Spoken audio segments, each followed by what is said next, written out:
O pagpaabot na sad mo, napukawan na sad mo. Moro na lang mo nagsalig. Tanang kung saan ang oras sa dira. Lamang gani, hinang may trabaho diri na nga sakit tinuon mo. Maayo pa ko, kay nakuha man ako dira liba ka palanggana.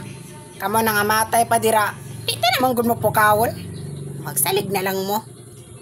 Kabaro mo tindog. Kay kabalo nga ting eskwela. Dogay mang mata. Kanya karon mapapukaw-pukaw mo sa ako Pandoklon tayo noon mo isa-isa. O ayaw sa niyo papiluan ninyo mga habol. Nanimaho na ba nagtalikig? Ilasa mo ha. Ingnan ta na mo nga labahan danay ng inyo-inyohang mga habol pagkahaman nyo katulog. Saon taman nga nagpalingog-lingog raman ng talinga. May nalang utang na dayungan na pagkabungol.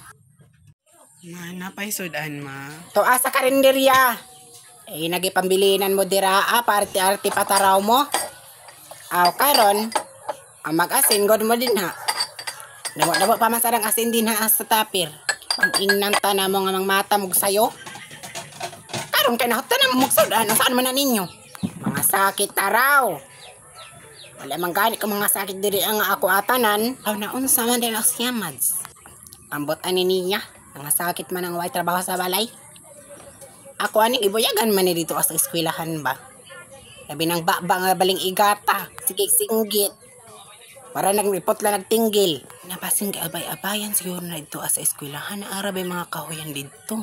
Ang nagpatambal naman mi anak tong usa ka adlaw ang ingon ko no gibuyagan man kuno siya sa kapre. Maura sa to akong pamati. Iba sa ta makatakaan ang ano gibuyagan na. Kay mura masadlaw kapre ang nawong. Wala pa man gani day mahugas ang plato. Liho ka na lang na ninyo para mahuman na. O magunsa naman sad ka. Maligo. Ahalag hilantan makaha. Kamatay.